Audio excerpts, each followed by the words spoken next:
5 नदी होने के बावजूद लगातार ग्राउंड वाटर जो है नीचे जा रहा है। किसी भी पुराने बुजुर्ग से पूछ लीजिए 20 फीट 15 फीट पे पानी आता था। लेकिन जब आप रोजगार की बात कीजिएगा तो 2 मॉडल भी एक किसान भाई ने आपको कहा।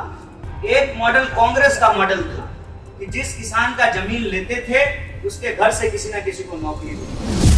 जो भी नई फैक्ट्री खुली है स्वागत है, लेकिन इस विकास में हमारी हिस्सेदारी कहाँ है हमको बता दीजिए।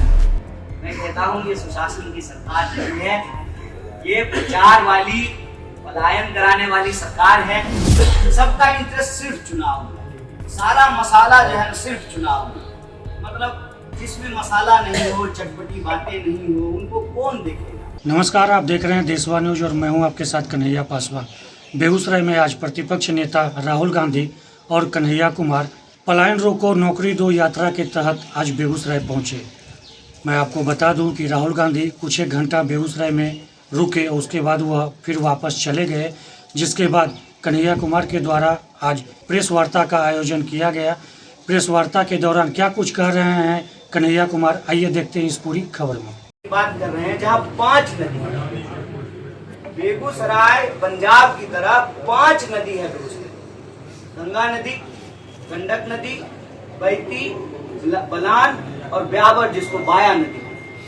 5 नदी होने के बावजूद लगातार ग्राउंड वाटर जो है नीचे जा रहा है। किसी भी पुराने बुजुर्ग से पूछ लीजिए 20 फीट 15 फीट पे पानी आता था, लगातार जो है वो नीचे जा रहा है और पानी में लगातार पोल्यूशन बढ़ता है। अगर आप ये डस्ट वाले पोल्यूशन की बात करेंगे तो कभी कभी दुनिया का सबसे प्रदूषित शहर होता है बेगूसराय, दुनिया का। आप थोड़ा दूर चलेंगे, देवना है, किसी के भी छत पे चढ़ करके देख लीजिए, व्हाइट छत जो है वो काली छत में बदल चुका है। आप एक बार बेगूसराय जाइए आइए अपने बाइक से, आप शर्ट दूसरा दिन नहीं पहन सकते। ये लगातार पोल्यूशन इस जिले में बढ़ रहा है, यहाँ के लोग वो पोल्यूशन झेल रहे हैं। लेकिन जब आप रोजगार की बात कीजिएगा तो 2 मॉडल है भी एक किसान भाई ने आपको कहा। एक मॉडल कांग्रेस का मॉडल था कि जिस किसान का जमीन लेते थे उसके घर से किसी न किसी को नौकरी देते थे। आसपास जो है उसकी जिम्मेवारी होती थी कि आप स्कूल बनाएंगे, पार्क बनाएंगे, गोलंबर का निर्माण करेंगे। दूसरा डेवलपमेंट का मॉडल आज का है, पानी आपका, जमीन आपकी, पोल्यूशन आप झेलेंगे, लेकिन आप में के परिवार में से किसी को भी नौकरी नहीं मिलेगी। जो भी नई फैक्ट्री खुली है स्वागत है, लेकिन इस विकास में हमारी हिस्सेदारी कहाँ है हमको बता दीजिए। कौन सी ऐसी फैक्ट्री है जिसमें कौन सा बेगूसराय का इंसान जो है उसको नौकरी मिल रही है, हमको जरा बताइए। ये बेगूसराय के स्थानीय सवाल है और बिहार के अंदर बेरोजगारी नेशनल बेरोजगारी से ज्यादा है। जो राष्ट्रीय बेरोजगारी का दर है, बिहार का बेरोजगारी दर उससे ज्यादा है। और हमारी दुर्दशा इसलिए है कि नौकरी के लिए, शिक्षा के लिए, शिक्षा की अगर हम बात करें तो 1907 में पटना यूनिवर्सिटी बनी थी। तमाम विश्वविद्यालय खुल चुके थे 90 से पहले, 90 तक और विश्वविद्यालयों की संख्या बढ़ गई। लेकिन यहाँ लोगों को अच्छी शिक्षा के लिए अपना प्रदेश छोड़ करके दूसरे प्रदेशों में जाना पड़ता है। आप इलाज की बात कर लीजिए, बोलिए बेगूसराय में तमाम अस्पताल हैं, डॉक्टर हैं, फिर भी जब ज्यादा सीरियस होता है तो एम्स जाते हैं। पटना में भी तो एम्स है, आज भी दिल्ली एम्स क्यों जाते हैं? और एक नेता हमको बता दीजिए बिहार का जो पटना एम्स में अपना इलाज कराता, सब दिल्ली एम्स में जाकर के इलाज कराते, एक नेता का नाम है। तो ना इलाज मिल रहा है, ना रोजगार मिल रहा है, ना शिक्षा मिल रही है, ना सुरक्षा मिल रही है। सुरक्षा की बात जो है बहुत चिंताजनक है और इस पर हम सब लोगों को ध्यान देने की जरूरत है। ये अलार्मिंग है कि हर घंटे बिहार में किसी न किसी महिला के साथ अपराध हो रहा है, उनका एब्डक्शन हो रहा है। तो आप समाज में नशाखोरी बढ़ा रहे हैं, समाज में महिलाओं के खिलाफ अपराध बढ़ा रहे हैं, रोजी रोजगार के साधन उपलब्ध नहीं हो रहे हैं और बड़े बड़े दावे किए जा रहे हैं सुशासन पर। मैं कहता हूँ ये सुशासन की सरकार नहीं है, ये प्रचार वाली पलायन कराने वाली सरकार है। इस प्रचार से बाहर आकर के बिहार के छात्रों, नौजवानों, महिलाओं, किसानों, मजदूरों और किसी भी वर्ग से जुड़े हुए व्यक्ति के लिए यह अवसर है कि वो इस यात्रा से जुड़े, इस यात्रा से जुड़ करके अपनी बात रखें। यह मंच आपका मंच है, आप अपनी बात रखिए। हम अपनी पार्टी के लिए आपसे वोट मांगने के लिए नहीं, आप अपनी बात रखिए। हम बस आपके साथ कदम से कदम मिला करके चलना चाहते हैं। यह यात्रा अनवरत चलती हुई 23वें दिन बेगूसराय पहुंची है। कल हम लोग पटना जिला होते हुए 11 तारीख लोग फूले जी को याद करते हैं। फूले जी स्कूली शिक्षा के लिए, महिलाओं की शिक्षा के लिए, सामाजिक न्याय के लिए एक बड़े आइकन है। उस दिन हम जो है मुख्यमंत्री जी से मिलने के लिए जाएंगे और हम उम्मीद करते हैं कि सरकार अगर सब कुछ सही की है तो सरकार को फिर हमसे मिलने से कोई संकोच नहीं होना।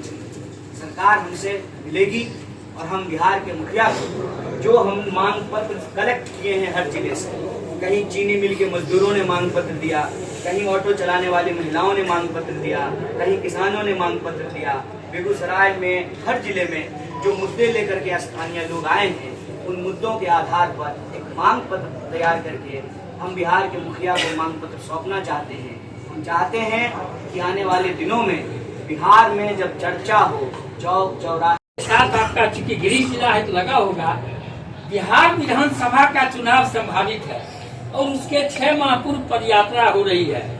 उस पदयात्रा के बाद लोकसभा का चुनाव, इस पदयात्रा के बाद विधानसभा का चुनाव, क्या एक बड़े विस्फोट की संभावना बनती है आपके नेतृत्व में, आपकी ओर से? देखिए अब विस्फोट विस्फोट हो गया है जनसंख्या का, विस्फोट हो गया है जनसंख्या का, विस्फोट हो गया है बेकारी का, विस्फोट हो गया महंगाई का। 100 रुपए लीटर जो है पेट्रोल मिल रहा है, ऐसे ही जो है लोगों के जेबी में आग लगा हुआ है। क्या कन्हैया कुमार तो कभी भी यात्रा करते तो अभी कह रहे हैं 6 महीने पहले, फिर कहते 2 साल पहले, फिर कहते 2.25 साल पहले, 3.5 साल पहले। 5 साल में तो चुनाव होता ही है ना। तो कभी भी यात्रा शुरू करते तो आप जो है 6 महीना का बदला कह देते 18 महीना, 19 महीना। देखिए मेरा निवेदन यही है मीडिया बंधुओं से, हम जानते हैं कि राजनीति का मतलब सिर्फ चुनाव है, सबको मालूम है, सबका इंटरेस्ट सिर्फ चुनाव में, सारा मसाला जो है सिर्फ चुनाव में। मतलब जिसमें मसाला नहीं हो, चटपटी बातें नहीं हो, उनको कौन देखेगा। अब आप ही हेडलाइन तो मजबूर है ना लगाने के लिए, वैसा लगाएं कि जो है लोग क्लिक करें। जितना हिट, जितना लाइक, उसी पे जो है चलता है दुकान अपना, है ना। लेकिन इस देश का नौजवान होने के चलते हमारी एक चिंता है। चुनाव होगा 5 साल में, 5 साल में 3 चुनाव होता है। एक लोकसभा का चुनाव होता है, एक विधानसभा का चुनाव। अब ये लोकसभा का चुनाव हुआ था कुछ दिन पहले, तो मान लीजिए उससे पहले यात्रा होती, कहते अभी लोकसभा का चुनाव होने वाला है, फिर अभी विधानसभा का चुनाव होने वाला है, फिर उसके बाद पंचायत का चुनाव होने वाला है। चुनाव तो होते रहेगा ना। मान लीजिए चुनाव भी होने वाला है तो चुनाव में चर्चा हो। हम चाहते हैं कि बेगूसराय के जो है हमारे तमाम प्रबुद्ध जो पत्रकार हैं, अगली बार कोई नेता आए तो इनसे सवाल पूछा जाए कि अगर सरकार के हैं तो उनसे पूछें कि भाई 4.25 लाख पोस्ट क्यों खाली है। उनसे पूछें कि जो है बिहार से लगभग 60 लाख से ज्यादा लोग क्यों पलायन किए हैं। उनसे पूछा जाए कि 7% लोग ही ग्रेजुएट क्यों है। अगर इतना विकास हुआ तो 7% लोग ही ग्रेजुएट क्यों है। हर घंटे जो है किसी महिला का जो है किडनैपिंग क्यों हो रहा है, क्यों जो है इस बिहार के नौजवानों को नशे में धकेला जा रहा है। और आप बताइए जो इस तरह से नशाखोरी बढ़ रही है, कल को इसके अनुपात में अपराध भी बढ़ेगा। एक बार जब लत लग गया है, पैसा नहीं होगा तो चोरी होगी, छिनतई होगी, अपराध भी बढ़ेगा समाज में। तो मेरा निवेदन यही है कि चुनाव हो, चुनाव प्रचार करने के लिए जब नेता आए तब तो आएगा ना, प्रचार करने के लिए, वोट मांगने के लिए आएगा, तो इनसे सवाल पूछा जाए। कम से कम बिहार में जब चुनाव हो तो चुनावी चर्चा में भी बिहार के नौजवानों, किसानों, मजदूरों और आम लोगों की समस्या केंद्र में रहे। मेरा ये कहना है कि चुनाव चलते रहता है, चुनाव में जनता का विमर्श तो हो, और अगर आप चुनाव से इसको जोड़ ही रहे हैं जबरदस्ती, तो फिर इसको इस रूप में जोड़िए कि आने वाले समय में कोई भी पार्टी जब घोषणा पत्र तैयार करे बिहार विधानसभा के चुनाव का, तो उनके ऊपर ये दबाव हो कि पलायन के सवाल को प्रमुखता से रखें। तंज मारने के लिए ही सही, पत्रकार साथी ने पूछा कि तंज मारा, तंज मारने के लिए सरकार जो है जवाब दे कि कितना रोजगार आप दिए हैं, कितना जो है लोगों को जो है आपने बहाली दी है। आप कहते हैं कि महिलाओं की स्थिति बेहतर हो गई है, महिलाओं के खिलाफ अपराध बढ़ गया है। इन सवालों का जवाब सरकार दे।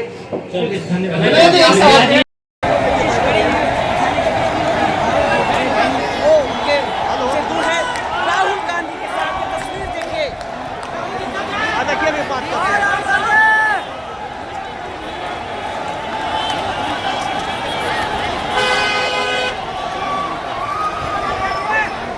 ठीक है, एक नंबर।